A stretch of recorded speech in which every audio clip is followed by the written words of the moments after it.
विचार करा, फक्त एक चिमूटभर मीठ आणि त्याने जगातील सर्वात मोठं साम्राज्य हादरून टाकलं. ऐकायला किती अविश्वसनीय वाटतं नाही का? पण हो, ही खरी कहाणी आहे भारताच्या मिठाच्या सत्याग्रहाची, अहिंसक लढ्याच्या इतिहासातील एक सोनेरी पान. पण मग प्रश्न उरतोच, मीठ म्हणजे आपल्या जीवनातली एक साधी रोजची वस्तू, ती भला एका एवढ्या मोठ्या साम्राज्याला आव्हान कशी काय देऊ शकते? ह्याच प्रश्नाच्या उत्तरात दडलंय ह्या संपूर्ण आंदोलनाचं सार. तर ह्या सगळ्याची सुरुवात झाली कुठून? या ऐतिहासिक यात्रेची मुळं एका मोठ्या राजकीय निर्णयात होती. एक असा निर्णय ज्यानं भारताच्या इतिहासाला एक नवीन वळण दिलं. आणि तो निर्णय होता संपूर्ण स्वराज्याच्या घोषणेचा. चला बघूया या आंदोलनाची पायाभरणी नेमकी झाली कशी. गोष्ट आहे 1929 सालची. लाहोरमध्ये काँग्रेसचं अधिवेशन भरलं होतं आणि तिथे एक खूप मोठा धाडसी निर्णय घेण्यात आला. तो म्हणजे आता आपल्याला अर्ध कमी स्वातंत्र्य नको, तर पाहिजे पूर्ण स्वराज्य, म्हणजे कम्प्लीट इंडिपेंडन्स.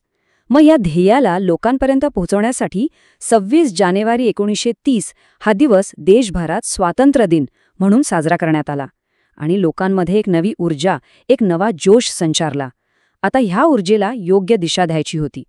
मग काय, काँग्रेसने ही सगळी जबाबदारी सोपवली महात्मा गांधीजींवर आणि इथूनच सविनय कायदेभंग चळवळीचं नेतृत्व त्यांच्या हाती आलं. पण थांबा, सविनय कायदेभंग हा शब्द जरा जड वाटतोय नाही का? सोप्या भाषेत सांगायचं तर याचा अर्थ काय? म्हणजे अहिंसक मार्गाने विरोध करणं, शांतपणे पण ठामपणे. सरकारचे जे कायदे अन्यायकारक वाटतात ते आम्ही पाळणार नाही असं सांगणं. आणि हीच होती या संपूर्ण चळवळीची ताकद, तिची मुख्य स्ट्रॅटेजी. ठीक आहे, राजकीय ध्येय तर ठरलं, पण संघर्षाची ती पहिली ठिणगी कशी पडली? ती पडली गांधीजींच्या 11 मागण्यांमधून. खरं तर ते व्हाईसरॉयला दिलेले एक शेवटचं आव्हान होतं, एक अल्टिमेटमच म्हणा ना. गांधीजींनी थेट चळवळ सुरू केली नाही. त्यांनी आधी चर्चेचा मार्ग निवडला. त्यांनी तेव्हाचे ब्रिटिश व्हाईसरॉय लॉर्ड आयर्विन यांना एक पत्र लिहिलं. त्यात त्यांनी सुधारणांसाठी 11 मागण्या मांडल्या होत्या. पण सोबत एक इशाराही होता, अगदी स्पष्ट शब्दात. जर या मागण्या मान्य झाल्या नाहीत तर संपूर्ण देश सविनय कायदेभंग चळवळीसाठी रस्त्यावर उतरेल. या 11 मागण्यांमध्ये एक मागणी होती जी सगळ्यात महत्त्वाची होती, आणि ती होती मिठावरचा कर रद्द करा. आता विचार करा, मीठ श्रीमंतांपासून ते गरिबांपर्यंत प्रत्येकाला लागणारी गोष्ट, त्यावरही कर. ही मागणी खूप साधी होती, पण थेट लोकांच्या जीवनाशी जोडलेली होती. पण लॉर्ड आयर्विनने काय केलं? त्याने या सगळ्या मागण्या धुडकावून लावल्या. आणि मग काय? चर्चेचे सगळे मार्ग बंद झाले. आता फक्त संघर्षाचाच मार्ग उरला होता. आणि ब्रिटिश सरकारच्या याच नकारातून जन्म झाला एका अशा ऐतिहासिक प्रवासाचा, जो इतिहासात दांडी यात्रा म्हणून कायमचा कोरला गेला. ही यात्रा 3 टप्प्यांमध्ये घडली. पहिला टप्पा होता प्रस्थानाचा. मार्च 1930 गांधीजी आणि त्यांचे काही निवडक सहकारी साबरमती आश्रमातून पायी निघाले. दुसरा टप्पा होता स्वतः त्या पदयात्रेचा. शेकडो किलोमीटरचं अंतर चालत, आणि जसं ते पुढे जात होते तसतसे हजारो लोक यात्रेत सामील होत होते. एक माणूस निघाला होता आणि बघता बघता माणसांचा महासागर तयार झाला. आणि मग आला तो तिसरा आणि सगळ्यात महत्त्वाचा टप्पा, कायद्याचं उल्लंघन. दांडीचे किनाऱ्यावर पोचून गांधीजींनी फक्त चिमूटभर मीठ उचललं नाही, तर त्या एका कृतीतून त्यांनी ब्रिटिश साम्राज्याच्या कायद्याला आणि सत्तेला थेट आव्हान दिलं. आणि हीच ती घटना जी जगभरात दांडी यात्रा म्हणून ओळखली जाते. दांडीमध्ये जी एक ठिणगी पडली होती, आता तिचा वणवा झाला होता. गांधीजींच्या त्या एका कृतीने जणू संपूर्ण देशाला जागं केलं. आणि ही चळवळ आता एका जागेपुरती मर्यादित न राहता देशभर पसरली.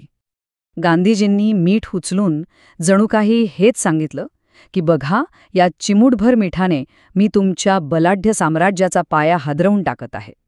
त्या एका साध्या कृतीमध्ये एवढी मोठी प्रतिकात्मक ताकद होती. आता हे आंदोलन इतकं वाढलं की ब्रिटिश सरकार घाबरलं. त्यांनी मग दडपशाही सुरू केली. अटकसत्र सुरू झालं. विजयालक्ष्मी पंडित, कमला नेहरू, सरदार वल्लभभाई पटेल, राजगोपालाचारी, बाबू राजेंद्र प्रसाद अशा मोठ्या नेत्यांपासून ते हजारो सामान्य सत्याग्रहींना तुरुंगात टाकण्यात आलं. 18 हा आकडा काय आहे? हा फक्त एक नंबर नाहीये.